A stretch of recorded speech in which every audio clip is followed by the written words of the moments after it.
morning, everybody. My name is Mark Murdock again, Manager of Safety, Training, and Compliance for GFL Construction. We are a contractor for the source gas.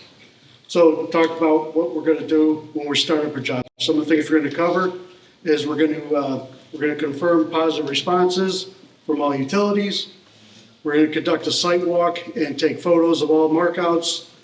We're going to, if there's any concerns or questions, we're going to make those calls like we're hopefully everybody's doing if we do have questions. And we're conducting daily toolbox talks with the crew to go over the work that's going to be done that day. So reviewing a ticket. This is the ticket that everybody gets when they call in the markout. You'll have the job location. You'll have the date the ticket starts, the date the ticket ends. Everything you need to know is right there. And make sure you have this on site. Workers in your office call in the ticket for you. Make sure that they do give you a copy of this ticket when you go out and start the job.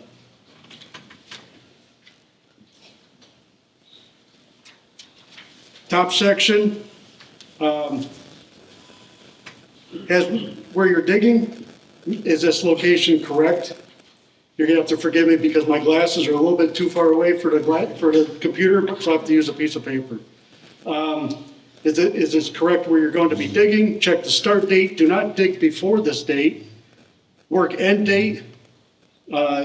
User puts that in. It's not really, it doesn't drive the lifespan of the ticket. Ticket expiration. Do not dig on this date or after the date unless you've called in a new ticket at that time.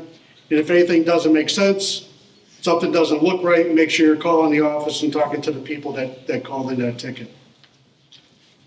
So at the bottom of the screen of the ticket, you'll have all the utilities that have called in and gave responses.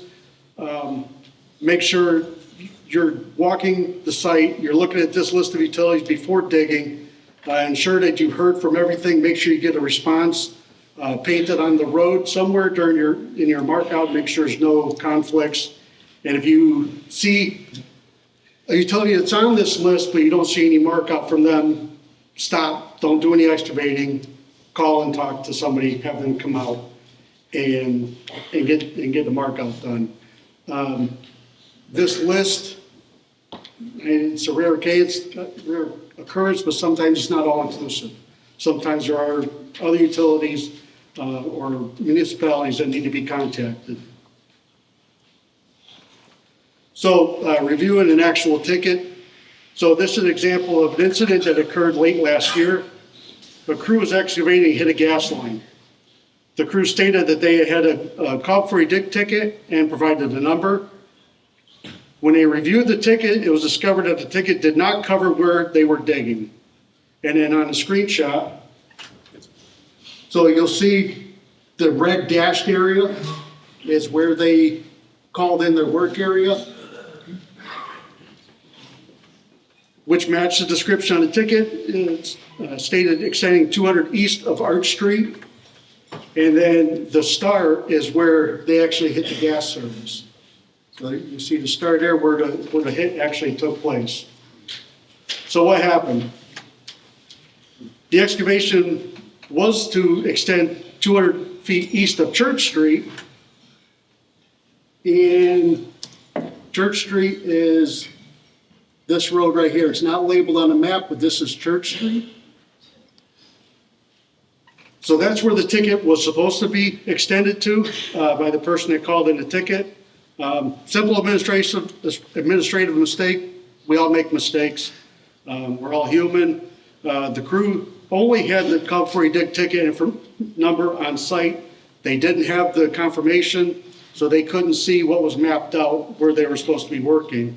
So there was no way for them to conduct the checks and balance. And notice that the ticket was only called in for Arch Street, which was right here. This is Arch Street here, extended 200 feet east, where really they're working down here.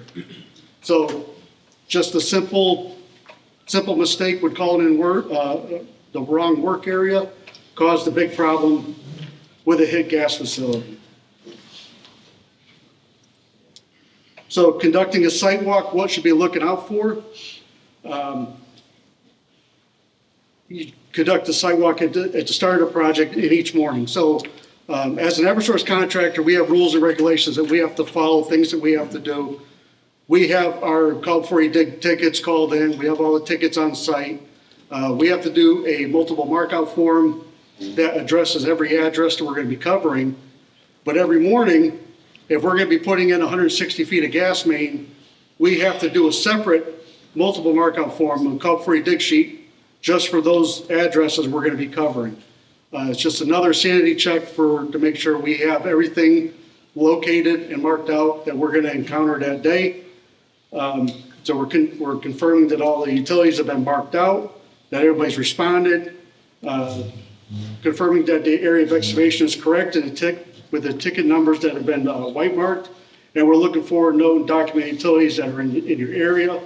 Look for crews for underground facilities that were not marked. So again, sometimes things get missed, so we need to make sure we're looking out for them. Part of our daily walkthrough is looking at for obvious signs of underground utilities. So here there's some pictures of some utility poles.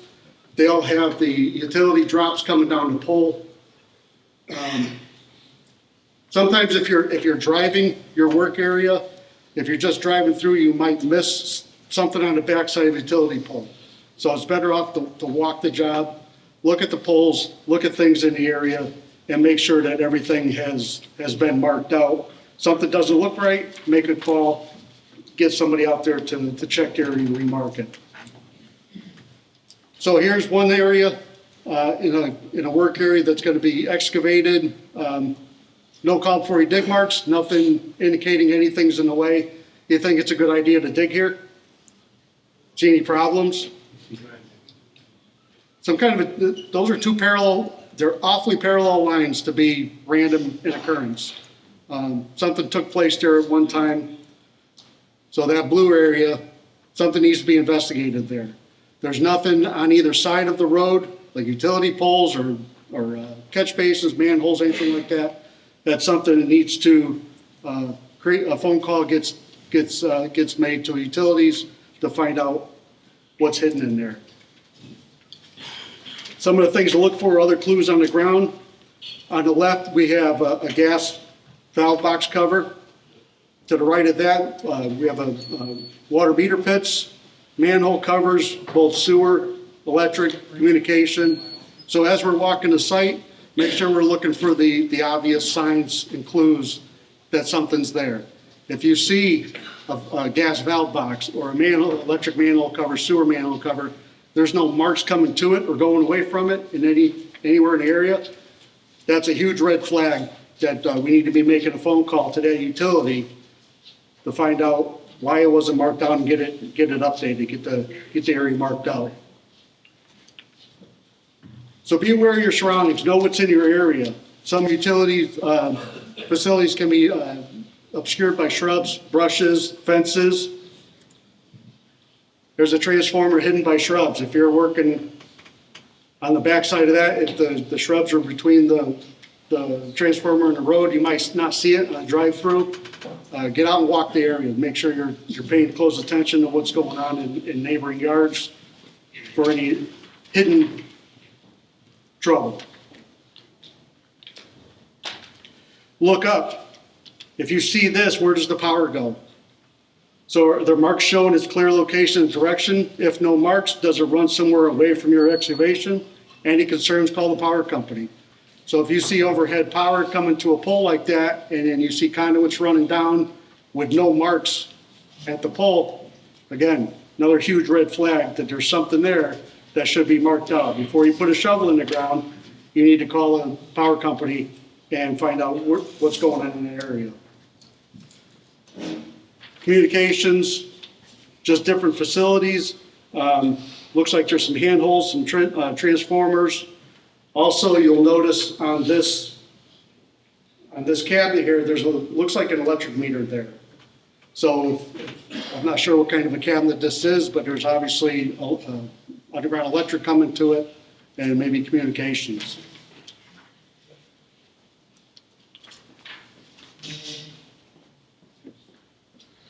gas risers and meters. So check each house in your area. Are there any gas meters? Are there any gas risers? So the riser is what comes up out of the ground. On the gas company side, the riser comes up to the regulator and goes into the meter. There's more than one pipe going underground. What do you notice about this picture? So this is an interesting setup where the gas is coming up the riser into the meter, and on the customer side of the meter, it goes into the building, but there's also a line that goes back underground. Where's that go? Barbecue. Barbecue. Heated pool, generators, another building, an outbuilding, a garage.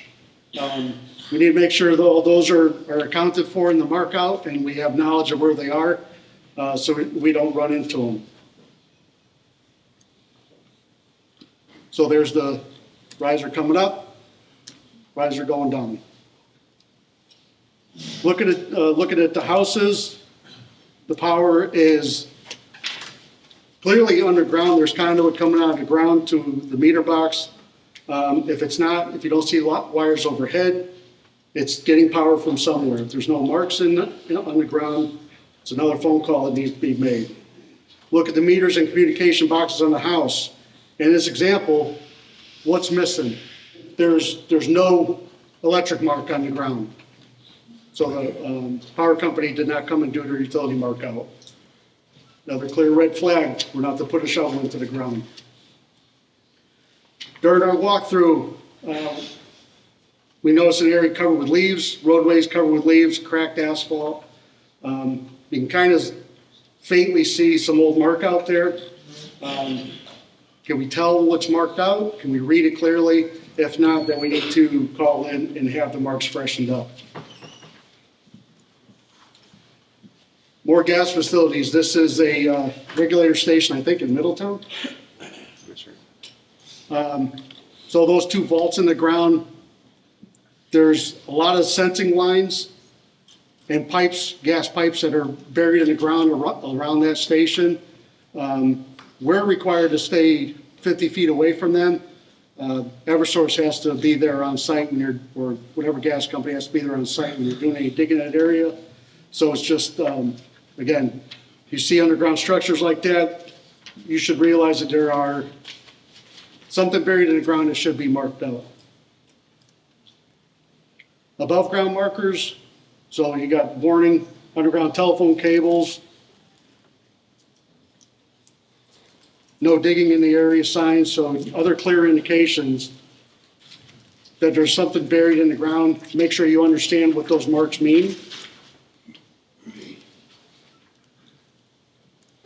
Special marking, we saw this slide before. This is the gas main makes a 45.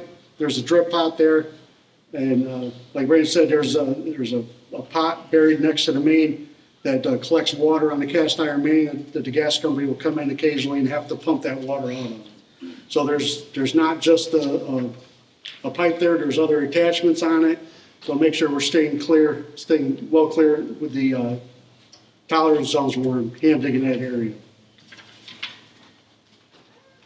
So another real world example from last year, called for a dig ticket to excavate the driveway for drainage. There's no utility marks. Is it okay to dig? Can we come in and dig for the wall with no marks? Gas company mismarking out the gas service. Can you see the service from this picture?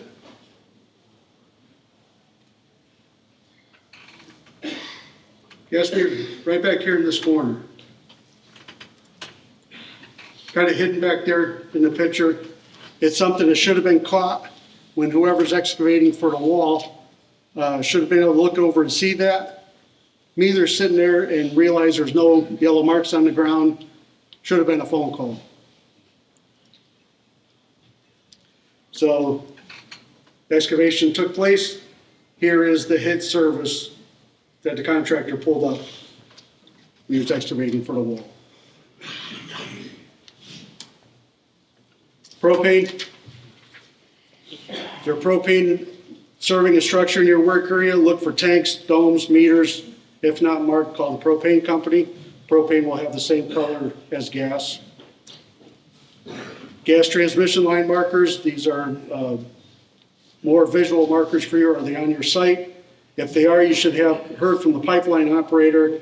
They will want to be on site when anywhere close to their pipes. So the transmission companies, Algonquin, Tennessee, and Iroquois, those are the three that service Connecticut. If you're digging anywhere near their facilities, they're going to have somebody on site. They watch very closely when contractors are digging near them. These are some markers that the transmission companies will put on roadways, just different markers to look out for. So this is an incident that occurred last year. The excavator had a ticket to remove an underground oil tank. They called CPYD, and there was no gas marked out in the road. Right next to where he had to dig was a gas riser, dug anyway, and hit a 1-inch 60 PSI gas line. Gas was blown enough to prompt the fire department to evacuate the Old Saybrook High School, which was right across the street. What happened? The gas company records had incorrect addresses, so there was no record associated with the house. When it was marked out, the roof was being replaced.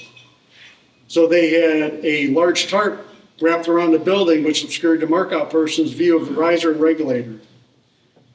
But when the excavator got there, obviously that tarp was gone, and he should have done a site walk, noted the gas riser with no associated marks, and called the gas company. So a lot of things went wrong on this one between poor records and the riser being obscured that led to this damage. Another example where you can dig. You're digging to install a new water main. This side street is getting a stub. You'll see the white marks on the road, the pre-mark called before you dig. This is the extent of excavation. So this is your stopping line. Work should be taking place in this direction. You got gas main marked out, you've got water. So white marks are there, everything looks good. Now for a closer look, that's where they want the stub to extend down here into the yellow area. Can you dig there? Sure? No. Why?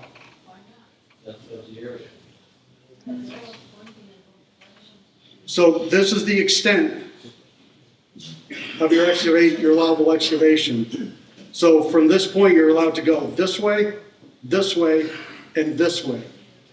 So you're not cleared to excavate in this area because of the pre-marks.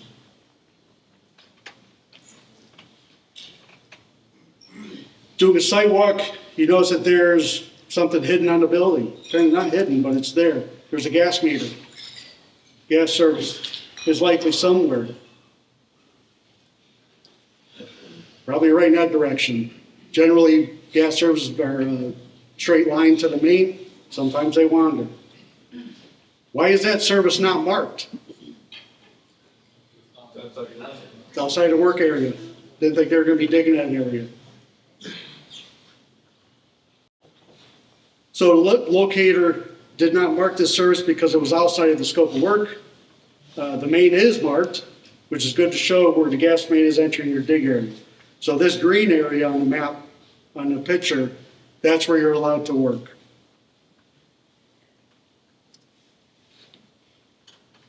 Conducting a site walk summary. Walk the site before digging.